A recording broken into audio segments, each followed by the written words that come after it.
Pemusnahan amunisi kedaluarsa di Garut, Jawa Barat menimbulkan korban jiwa termasuk warga sipil. Ya, lantas siapakah yang harus bertanggung jawab dan apakah ada kesalahan prosedur dalam tragedi tersebut? Selengkapnya dalam Siaga.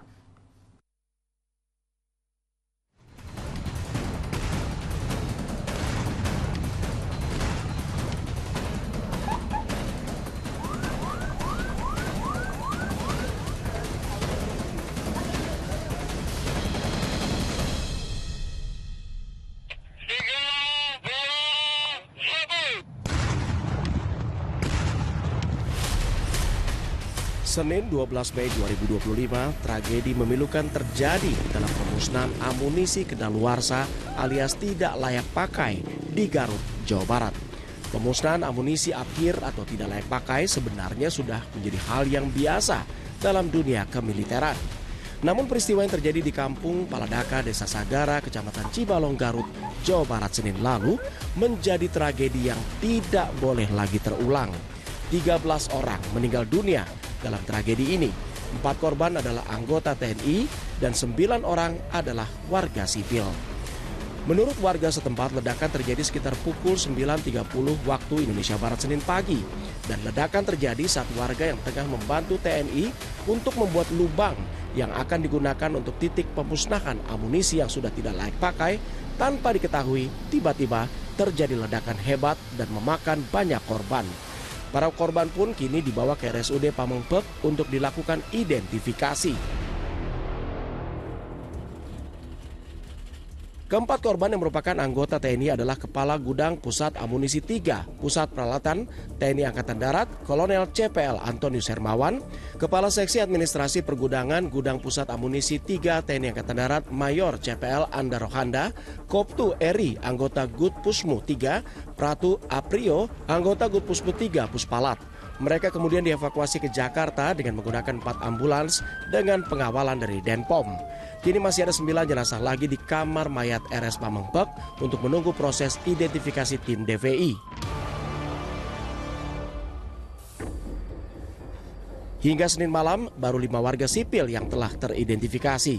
Isak tangis langsung mewarnai keluarga korban saat mengetahui kerabat mereka menjadi korban tewas. Mereka masih belum percaya jika tulang punggung keluarga mereka menjadi korban. Dan ada pula kakak beradik yang menjadi korban. Menurut pihak keluarga, korban selama ini adalah petani. Namun sudah lama mereka dipekerjakan oleh TNI untuk membantu setiap kali ada pemusnahan amunisi.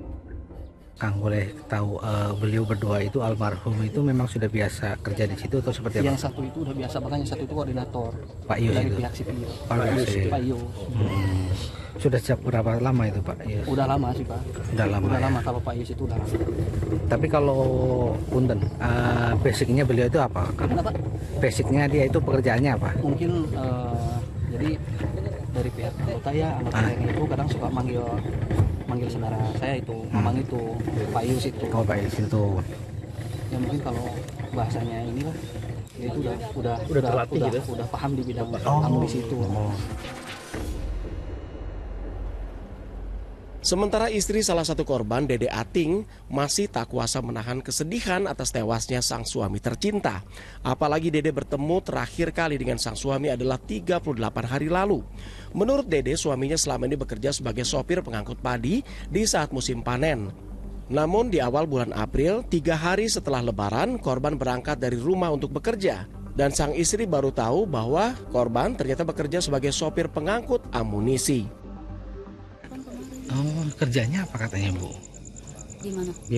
Bilangnya ke Ibu, dia kerja apa? Ya kan dari rumah tuh mau ngambil padi. Iya. Udah sampai sana diajak sama bosnya, katanya mau gak kerja di peledakan, katanya sebagai apa? Sebagai yang ngambilin barang, katanya ngambilin barang, terus ngangkut itu barang-barang ke lokasi. Kalau Bapak itu sebagai sopir ya Bu ya? Ngantar barang. Jadi emang Bapak itu baru ngikut kegiatan itu Bu ya? Iya, baru. Jadi belum tahu medan gimana? Belum tahu. Terkait dengan musibah di lokasi peledakan munisi Afkir. Terkait insiden memilukan ini, Kepala Dinas Penerangan Angkatan Darat Brigjen TNI Wahyu Yudayana angkat bicara. Menurut Kadis Penat, proses pemusnahan awalnya berjalan lancar dan aman sesuai prosedur.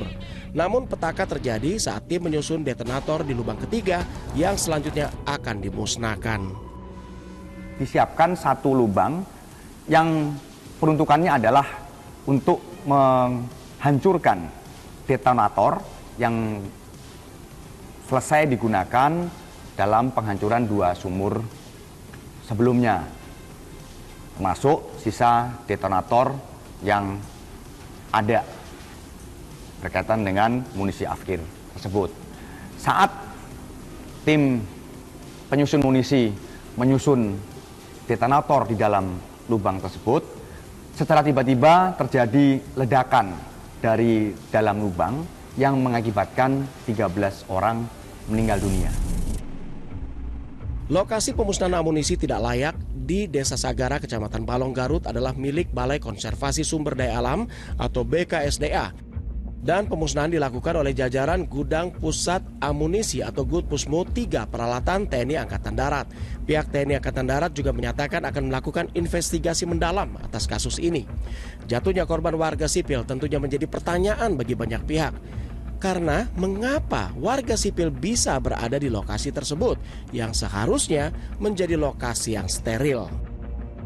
Kalau kita lihat lokasi tempat kejadian perkara ini jauh dari pemukiman warga, di mana di titik saya mengabarkan saat ini, di sini sudah terpasang tulisan dilarang masuk daerah penghancuran munisi afkir.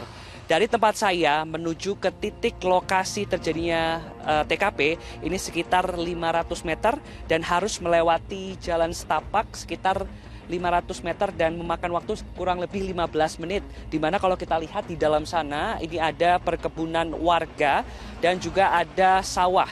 Dan untuk saat ini dari pihak TNI Angkatan Darat ini sudah membentuk tim untuk melakukan penyelidikan dengan adanya kasus ledakan ini.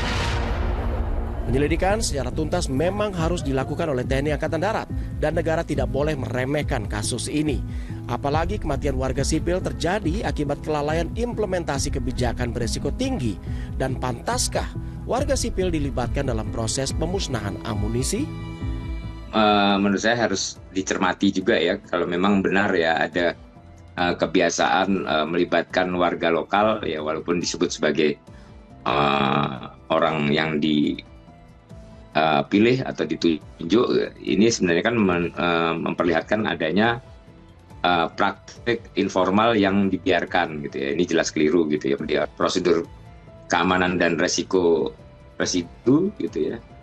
Kemudian amunisi yang diledakkan itu bisa saja tidak meledak sempurna, jadi ada sisa detonator aktif, bahan kimia sensitif atau komponen logam yang masih rentan meledak gitu ya. Justru karena kita tahu ada potensi ledakan susulan, maka seharusnya area itu kan dikunci rapat gitu ya sampai betul-betul steril dan dinyatakan aman oleh tim teknis gitu. Sempat beredar kabar bahwa warga sipil yang tewas dalam tragedi tersebut adalah warga yang hendak memulung. Hal ini disanggah oleh keluarga korban saat Gubernur Jawa Barat meninjau ke lokasi. Sambil menangis, putri dari salah satu korban menyatakan bahwa ayahnya yang menjadi korban memang dipekerjakan oleh TNI. Bukan dari anaknya aja Pak yang ngomong. Mungkin saya minta pertanggungjawaban mungkin karena bapak saya di situ bukan seperti yang orang-orang pikirin. Bapak saya bukan mulu. Bapak saya di situ kerja sama tentara. Kerja. Iya, bapak saya kerja sama tentara. Saya tahu dari zaman saya sekolah. Saya tahu bapak saya sudah lama kerja di sini. Sudah lama bapak saya udah kemana-mana, udah ke Manado, ke Makassar, ke Bali, ke Jakarta, Mabes TNI. Saya tahu Pak. Oh, ya, biasa bekerja di situ. Ya, gitu Pak. Dipanggil. Posisinya adalah posisi sudah biasa bekerja. Ya, betul. Dan ini kategorinya adalah kategori sedang melaksanakan pekerjaan. Bukan, dan kategorinya kecelakaan. Bukan yang lagi di video lagi gitu. Mungut. Katanya banyak orang yang bilang bapak saya ke situ nyelonong ngelawan TNI itu enggak. Bohong itu Pak. Iya, artinya kan posisinya posisi kerja. Ini kategorinya kecelakaan kerja. Jadi jika memang TNI mempekerjakan warga sipil dalam kasus ini, hal ini tentunya harus dipertanyakan. karena adanya indikasi potensi penyimpangan dan penyalahgunaan kewenangan. Apakah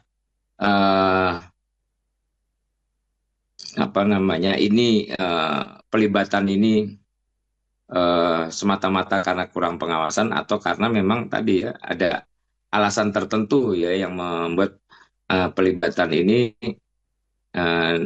dilakukan, termasuk alasan-alasan yang sifatnya bermotif ekonomi begitu ya. Nah, kalau dan saya kira itu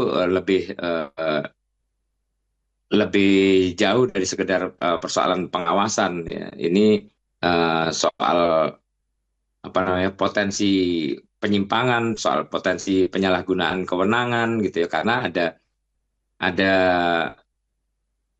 motif ekonomi yang mungkin ya, yang mungkin